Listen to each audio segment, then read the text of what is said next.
My hands were shaking. Not from fear, but from a cold, sharp clarity.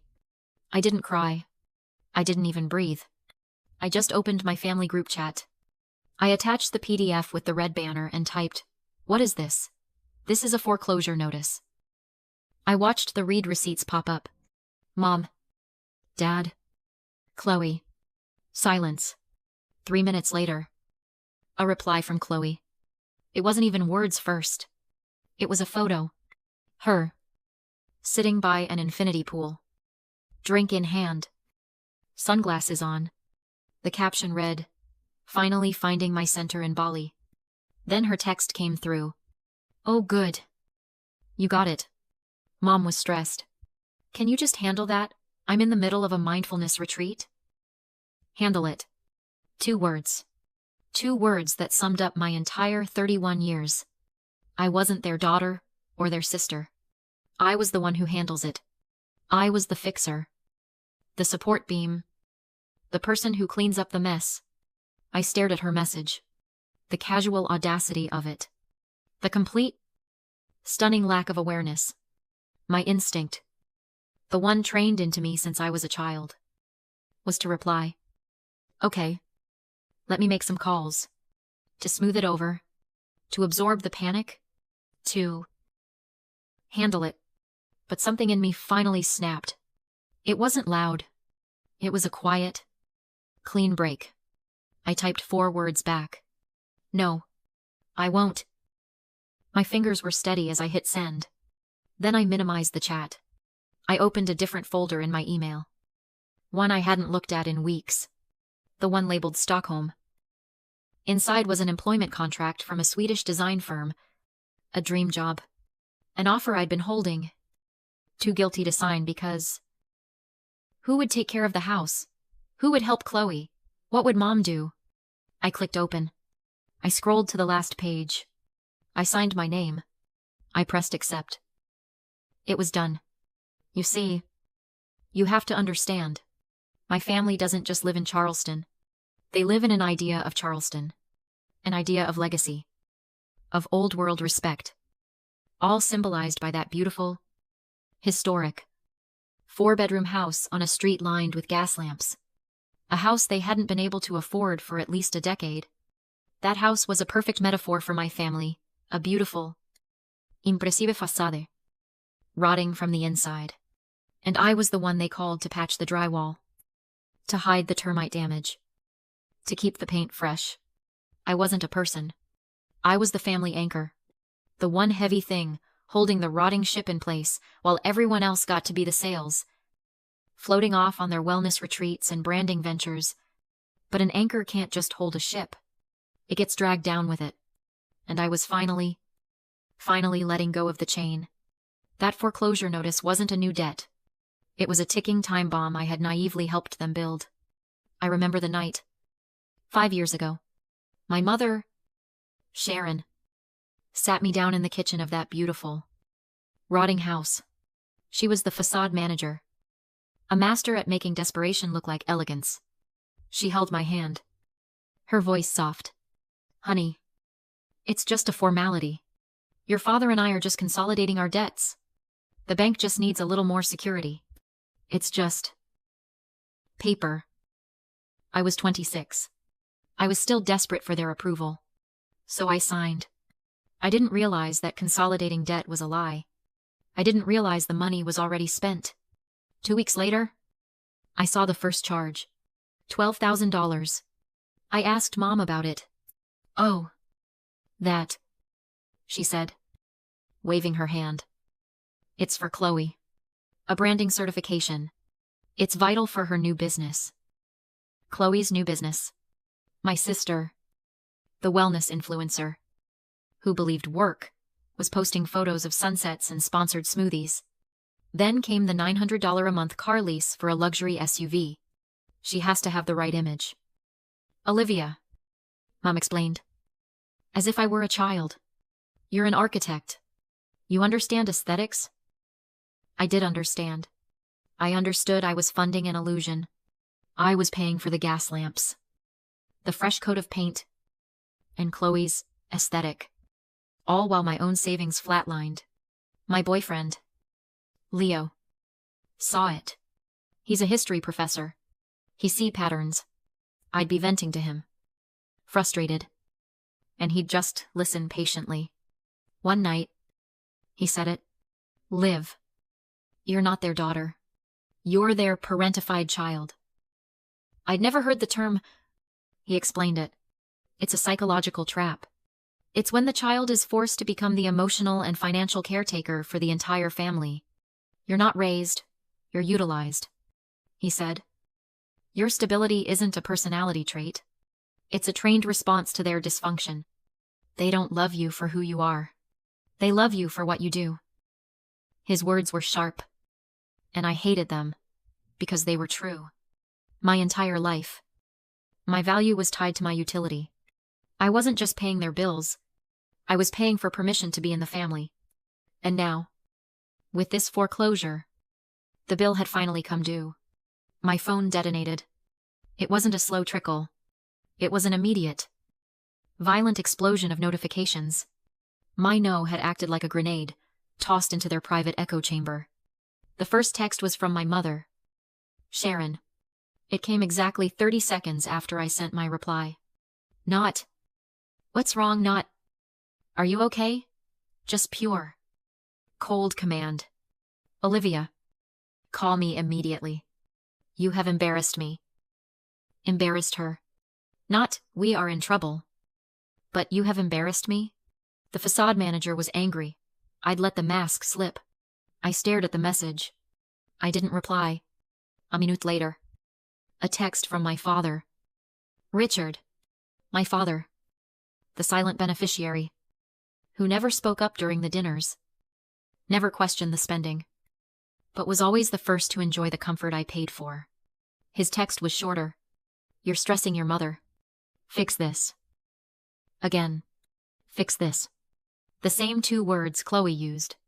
It was their family motto. I muted the group chat. The silenced notifications started stacking up at the top of my screen. 1, 3, 7, 12. Then, a new message from a different app. A DM. It was from Tyler, Chloe's boyfriend.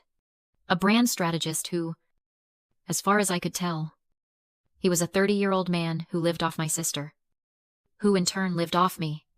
I opened it. Not a good look. Liv. It started. My name? Liv. Like we were friends. Chloe's brand is built on family legacy. This foreclosure news is toxic for her followers. You really need to think about someone other than yourself. I almost laughed. It was perfect. A complete stranger, whose entire life was subsidized by my labor, was telling me to stop being selfish. The audacity was breathtaking. I blocked him. I walked to the kitchen and poured a glass of water. My hand perfectly steady. The anger I felt wasn't hot. It was cold. It was clarifying. My phone buzzed on the counter. A new voicemail. This time from an unknown number. But I recognized it from holiday emails. My Aunt Diane. My mother's sister. The guilt tripper. I pressed play. Her voice was syrupy, laced with fake pity. Olivia. Honey. It's your Aunt Diane. I just heard the terrible news. Your mother is just beside herself. A pause for effect. I just want to remind you, sweetheart, that family is all we have. Family is forever. You can't let that beautiful home go. Think about your poor mother. Think about what you're doing to her. I deleted the voicemail halfway through. I looked at my phone. 15 missed calls. 28 unread texts. And in that entire barrage of panic and rage, not one single person had sent a message that said, "Are you okay?" They weren't panicking because they were worried about me. They were panicking because the anchor had just unclipped itself from the ship. And they were finally, after all these years, starting to sink. I let the phone go silent. I didn't block them. I wanted them to see that their noise had no effect. I sat back, staring at my laptop. The signed Stockholm contract glowed on the screen. I realized this wasn't a family dispute. Not anymore. This was a financial prison. My mother, my father, my sister. They weren't family. Not in the way that mattered. They were co-conspirators in a long con. And I was the mark. That $250,000 mortgage wasn't just a number. It was a chain. And they had just used it to try and yank me back to shore. The time for emotional reactions was over. The time for texts was over. I picked up my phone and called my old friend from college. Julia. She was now one of the sharpest property lawyers in Charleston. She picked up on the second ring. Liv, this is a surprise. Everything okay? My voice was calm. Cold. Even. It didn't waver. Hey. Julia. I have a professional question. I'm not calling as a friend right now. I'm calling as a client. The line was quiet for a second. Okay, she said, her own voice shifting, becoming all business. I'm listening. 5 years ago, I said, I co-signed a second mortgage on my family's home. It's now in default. I received the final foreclosure notice this morning. Liv. Oh no. I cut her off. Politely. I'm not trying to save the house. Julia. I'm trying to save myself. They've made it clear they have no intention of paying. And they expect me to handle it. I am on that loan for $250,000. What are my options? She was quiet as she processed it. A co-signed second mortgage. Okay. Legally. You are just as responsible for that debt as they are. The bank doesn't care who pays it. They just want their money. You're chained to it. Liv. Unless it's refinanced or sold. They can't refinance, I said. Their credit is non-existent. That's why they used mine. Then, Julia said slowly, the only other option is a sale. I stared at the wall of my apartment. At the framed architectural drawings I'd done. My work. The things I had built. Can I force a sale? Yes, she said. It's called a partition suit. As a co-borrower on the deed, you have the right to petition the court to force the sale of the asset to satisfy the debt. It's the nuclear option. Olivia. It will liquidate the house at auction. The nuclear option. I thought about the barrage of texts on my phone. The entitlement. The insults. The absolute lack of care. They had been setting off bombs in my life for years. It was my turn. Do it, I said. Olivia. Are you sure? This is your family? They stopped being my family when they made me their bank. I replied. Send them a formal notice. Give them 30 days. They can either refinance the entire $250,000 in their own names, or you file the suit. I want my name off this. No matter what it takes. Julia paused. Okay. Liv. I'll draft the letter. It's done. I hung up. I didn't feel guilty. I didn't feel sad. I just felt free. The anchor wasn't just unclipped. I had just hired someone to professionally dismantle it. Piece by piece. The noise from my phone had stopped. I knew, instinctively, that a new kind of war was about to begin. I was ready for it. The legal notice did exactly what it was designed to do. It set a fire. 2 nights later, my phone rang. A video call? From my mother. I looked at the screen. Family conference. The group name read. I almost didn't answer. But I knew this was the end. I had to see it through. I was sitting on the floor of my living room, surrounded by packing boxes. My flight to Stockholm was in 3 days. I hit accept. Their faces filled the screen. All 3 of them. Crowded around their kitchen table, in that beautiful, rotting house.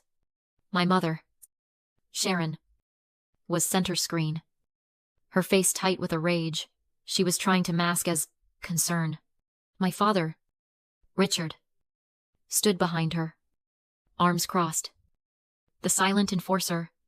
And my sister, Chloe, was there, dabbing at her eyes with a tissue, her mascara already perfectly smudged. The entitled influencer was ready for her close-up. "Olivia," my mother started, her voice dangerously soft. "How could you?" I didn't say anything. I just waited. "A la ver." "Olivia, you sent a lawyer to your own family. You are threatening to sell our home." "I'm threatening to get my name off a debt you won't pay," I said, my voice as calm as the air in my empty apartment. Chloe burst into a sob. "This is your fault," she shrieked, pointing at the camera. "You're stressing Mom out. You're tearing this family apart over money. This isn't about money, Chloe," I said. "This is about my entire future. The $250,000 you all spent." My father finally moved. He leaned into the frame, pushing my mother aside slightly. His face was calm, rational, and that's what made it so terrifying. "Olivia," he said, in that reasonable dad voice that used to make me stand at attention, "we have a solution." I waited. "This is all just a big misunderstanding. You're an architect. You're successful. You have this big new job in Europe. So this is simple. You just go to your bank as a professional and you take out a $250,000 personal loan. You use that to pay off this mortgage. It's clean. It's simple. You can have it paid off in 10 or 15 years." I just stared. The silence on the call was absolute. I looked at their faces. My mother, nodding, as if this was a brilliant, obvious plan. My sister, sniffing, already looking relieved. My father, looking at me, expectant. They weren't just asking me to handle it. They weren't asking me to help. They were asking me to set myself on fire to keep them warm. They were asking me to trade my entire life for their comfort. To take on a $250,000 debt for a house I would never live in. To pay for a lifestyle I had never enjoyed. And in that moment, all the anger vanished. All the resentment. All of it was replaced by a kind of cold, Arctic clarity. I wasn't their daughter. I was their exit plan. I was their human shield against consequences. "No," I said. It was so quiet. I wasn't sure if they'd heard me. "What?" my mother snapped. "No," I said again. Louder. "I will not be doing that." The call exploded. My mother started screaming. "You ungrateful. After everything we did for you, we raised you. You didn't raise me," I said, standing up. "You used me. I am not your financial plan. I am not your anchor anymore. The house will be sold." "You will destroy this family," Chloe cried. "The family was already destroyed," I said. "I'm just the one who finally stopped pretending." I ended the call. I dropped the phone onto a box labeled kitchen. The silence in the apartment was deafening. And for just 1 second, the guilt was so strong, I thought I was going to be sick. It washed over me. A lifetime of training. You are selfish. You are cruel. You are a bad daughter. It was a reflex. As automatic as breathing. But then, I did breathe. I took a deep, shuddering breath. And the guilt receded. I looked around at the boxes. At the ticket to Stockholm on my desk. I realized cutting a toxic tie isn't an act of aggression. It's an act of survival. You're not cutting them off. You're just, finally, pulling your own hand back from the fire. 6 months later, I'm standing in my apartment in Stockholm. It's minimalist. All white walls. Clean lines. And it's quiet. Outside my window, a light snow is falling, dusting the cobblestones and the silent, frozen canal. It is the complete, profound opposite of the decaying, humid grandeur of Charleston. The house was sold at auction. The partition suit was final. The debt was paid to the bank. My name is clear. I am, for the first time in my adult life, financially tied to no one but myself. My phone buzzed on the kitchen counter. Not a text. An email. It was from Leo. The subject line just said, "For your information. This is impressive." I opened it. It was a forwarded email. An email sent not to me, but to him, from my mother, Sharon. I read it. "Leo." It started, "I know you care about Olivia. I know you just want what's best for her. She's just confused. She's made a terrible mistake. And her family misses her. I have managed to secure $10,000 from a personal advance. For you. $10,000. If you can just convince her to come to her senses, please, just get her to call us." I read the words over and over. $10,000. The bribe. The final, desperate, pathetic attempt. After the legal battle, after losing the house, her last move wasn't an apology. It was to try and buy my boyfriend. To bribe him into becoming her agent. Her flying monkey. I looked at the note Leo had added at the top before forwarding it to me. It was just one line. "This," he wrote, "is why we build our own life. See you tonight. I love you." I stared at my mother's words. The manipulation, the come to her senses, the $10,000, and I felt nothing. Not anger. Not sadness. Not even pity. Just quiet. It was like reading a news story about a stranger. A storm happening very, very far away. I deleted the email. I looked back out the window at the snow. I thought about that beautiful, rotting house. I thought about the weight of it. The weight I'd carried for so long. I'd mistaken it for my own bones. I'd spent my entire life as the family anchor.